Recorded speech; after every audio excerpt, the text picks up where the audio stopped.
Ya, assalamualaikum warahmatullahi wabarakatuh. Ya, teman-teman, eh, jumpa lagi di konten saya, konten bermain sambil belajar.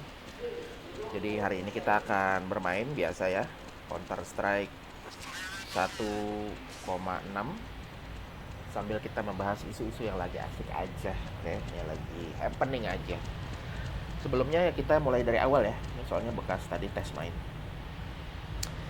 Jadi apa yang akan kita bahas hari ini? Yang akan kita bahas hari ini adalah tentang demonstrasi.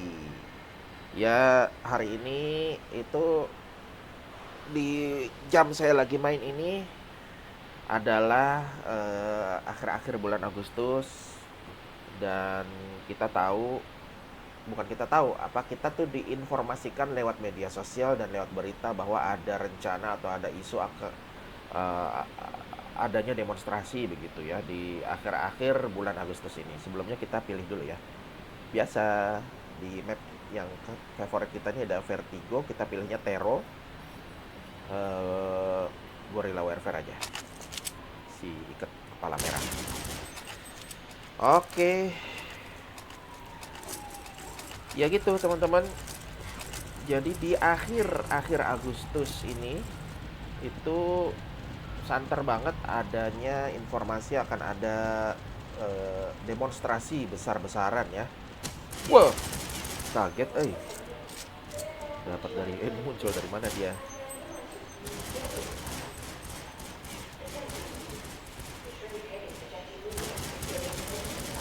Nah, jadi dari mana kita taunya? Ya dari media sosial tadi, atau dari berita-berita, atau dari ya macam-macam lah. Nah, kita tidak mau membahas tentang demonstrasinya. Saya nggak mau membahas tentang demonstrasinya, tapi saya pengen membagikan pandangan saya tentang unjuk rasa atau demonstrasi. Jadi buat saya unjuk rasa atau demonstrasi itu, ya ini disclaimer dulu ya. Unjuk rasa atau demonstrasi atau bahasa Melayunya tuh unjuk perasaan ya. Itu adalah hak warga negara Indonesia. Kenapa? Karena Indonesia menganut sistem demokrasi. Artinya di dalam sistem demokrasi ini perbedaan pendapat dan apa namanya mengungkap pendapat di hadapan umum adalah hal yang dilindungi oleh negara gitu ya. Tidak boleh diganggu-gugat, tidak boleh dicegah atau dibatasi secara secara zalim gitu ya. Oleh karena itu berdemo adalah salah satu kegiatan yang sebenarnya dilindungi oleh undang-undang di Indonesia dan boleh untuk dilakukan.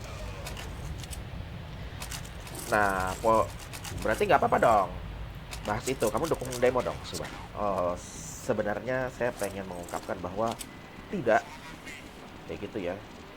Saya tidak mendukung bentuk dari kebebasan berekspresi yang merusak begitu. Kok gitu, kan demo tidak merusak.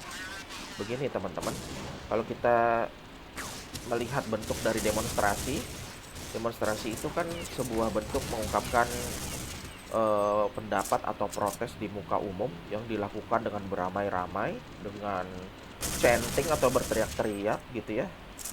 Yelling bukan chanting.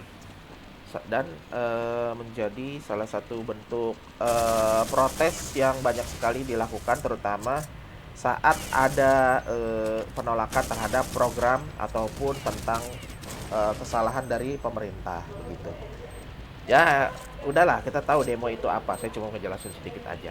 Kenapa, dan saya harus jelasin sikap saya bahwa saya tidak tidak setuju dengan demonstrasi atau unjuk rasa. Baik yang melakukannya adalah mahasiswa maupun yang melakukannya rakyat lain. Kenapa? Karena saya sudah pernah melihat sendiri bahwa demonstrasi itu selalu menciptakan atau menyebabkan kerugian orang lain. Hampir selalu melakukan menyebabkan kerugian orang orang lain.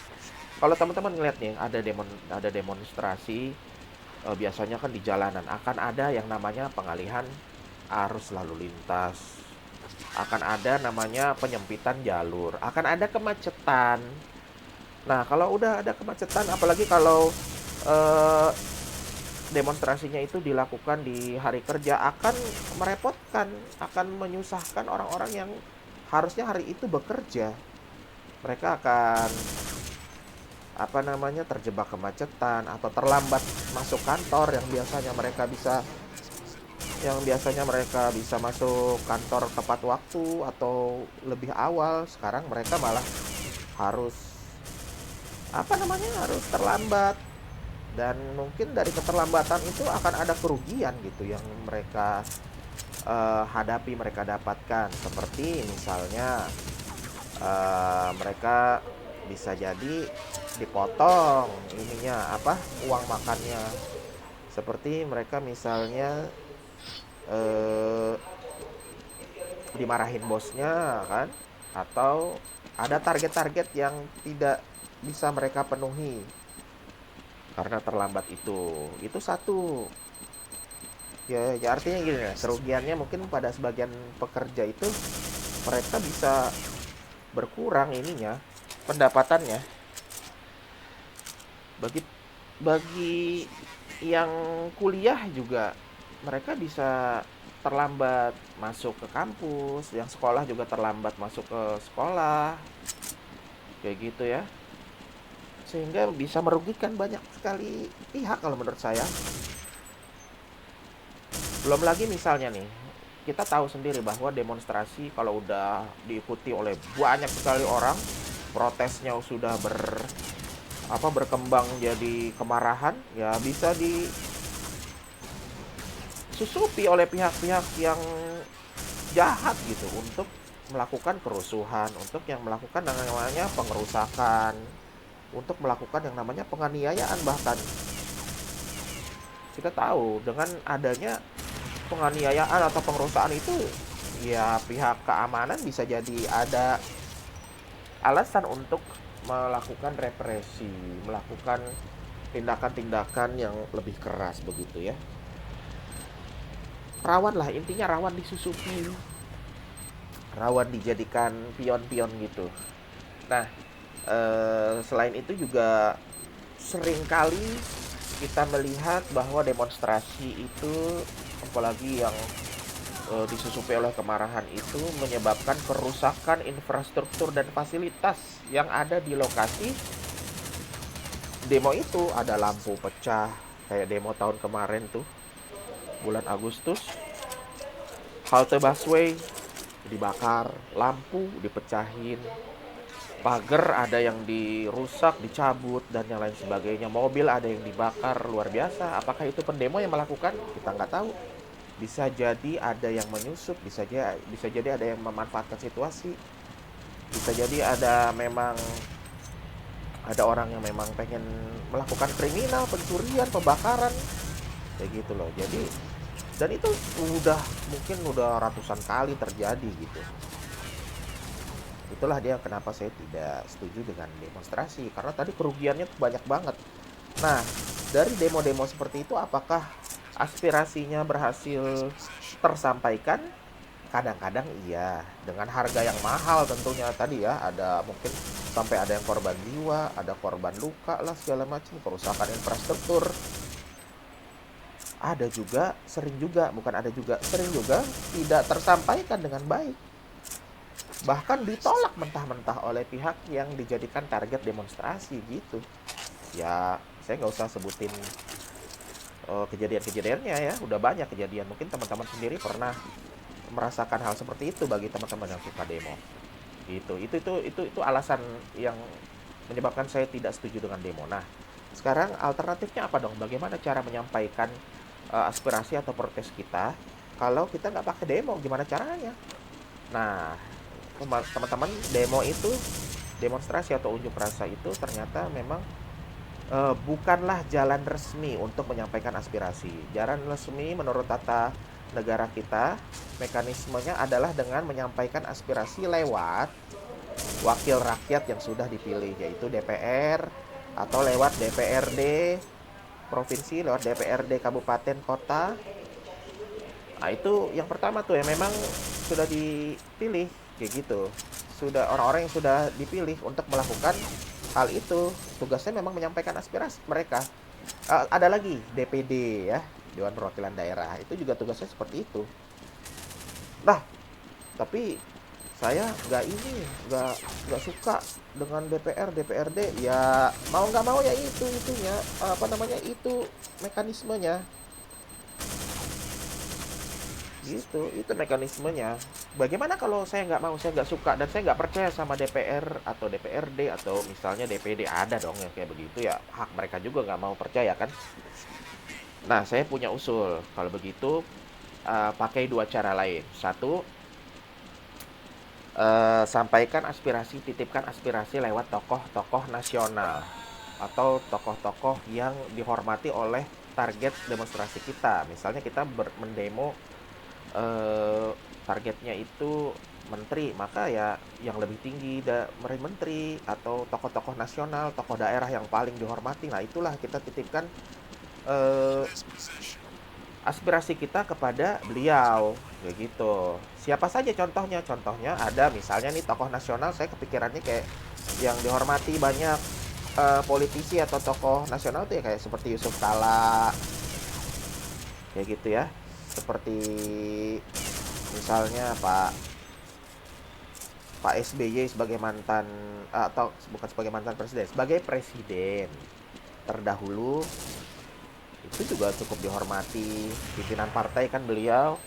Siapa lagi tokoh nasional lain? Mungkin tokoh pendidikan kah, atau tokoh kemanusiaan nasional kayak gitu. Itu satu, kita menyampaikan ke tokoh-tokoh nasional yang dihormati oleh tokoh politik nasional lainnya. Yang kedua, kita titipkan ke, ya sebagai kaum muslimin nih, saya nih titipkan ke ulama gitu. Kita punya ulama-ulama besar di Indonesia yang dihormati oleh semua kalangan, baik politisi maupun pejabat maupun pebisnis, pengusaha. Ya kita titipkan gitu. Tolong protes kami disampaikan kepada bapak ini, bapak itu yang target demonstrasi kita.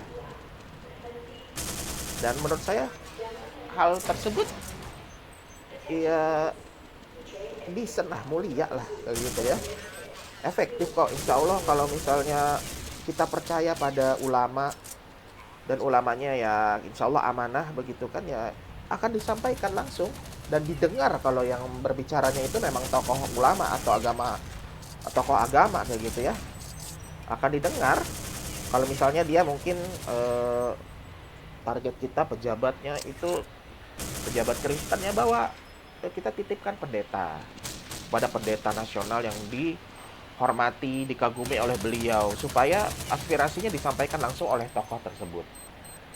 Begitu juga yang lainnya, kalau misalnya dari teman-teman Buddhis, bisa sampaikan kepada Bante, pada kepala biksu yang sangat terkenal dan dihormati, sehingga tersampaikan dengan baik kepada presiden kita tanpa harus marah-marah dan membuat keonaran lah, kerusuhan. Ada lagi ininya, cara lainnya ada ya, yang sering dilakukan juga dengan media sosial. Viralin aja, dan itu sah. Memviralkan lewat media sosial asalkan tidak mengandung unsur sara atau unsur yang bisa memancing undang-undang ITE begitu ya. Ya itu tuh tadi, alternatif menyampaikan aspirasi sebagai ganti dari berdemonstrasi atau unjuk rasa. Yang pertama, ini saya intisarikan. Yang pertama, alternatifnya adalah dengan menyampaikan atau menitipkan aspirasi kepada tokoh nasional. Yang kedua, menyampaikan aspirasi kepada tokoh-tokoh agama nasional. Kalau kaum muslimin ya kepada ulama. Ya kita punya MUI, bisa nitipin ke mereka supaya disampaikan langsung ke pejabat yang sedang kita targetkan untuk dinasehati atau dikoreksi. Dan yang ketiga, ya silahkan maksimalkan lewat media sosial supaya pejabat terkait itu bisa aware terhadap apa yang diprotes kepada mereka, begitu.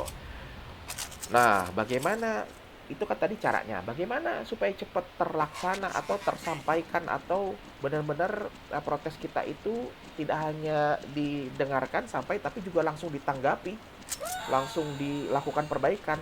Pakai semua cara itu. Teman-teman bisa adukan langsung ke tokoh-tokoh nasional, titipkan ke tokoh-tokoh nasional yang dihormati. Habis itu juga sampaikan ke para ulama supaya segera diberikan nasihat, dan juga eh, bikin konten-konten yang memang menggugah keviralan sehingga bisa segera apa ya namanya, bisa segera eh, sampai, dan juga dia kan merasa terdesak tuh, wah saya sudah ditegur oleh tokoh nasional yang saya hormati, oleh ulama, oleh apa lagi misalnya media sosial kayak gitu ya. Mereka kalau menurut saya kalau masih punya niat baik, dia akan segera melakukan perbaikan atau mengakomodasi protes apa yang disampaikan oleh rakyatnya melalui media-media tadi. Ya begitu yang ingin saya sampaikan ya soal ketidaksetujuan saya tentang demonstrasi. Mudah-mudahan apa yang saya sampaikan ini sebenarnya simple, tapi mudah-mudahan bisa diterima isinya dan gak harus disetujui juga. Teman-teman punya hak untuk tidak setuju, tapi itulah yang menjadi pandangan saya saat ini. Ya mudah-mudahan teman-teman juga bisa apa, kalau memang tetap berdemo gitu ya, bisa berdemo dengan cara yang baik, bisa berdemo dengan tertib dan santun, sehingga keburukan-keburukan yang saya ceritakan tadi tidak terjadi lagi karena merugikan banyak orang. Dan kalau sudah merugikan, mengganggu banyak orang, itu adalah bentuknya zolim. Jangan sampai kita mendemo orang zolim tapi kita sendiri ternyata zolim terhadap rakyat yang lain. Itu aja yang ingin saya sampaikan. Terima kasih sudah menemani saya bermain sambil belajar. Kita ketemu di konten bermain sambil belajar selanjutnya. Ya itu aja. Assalamualaikum warahmatullahi wabarakatuh.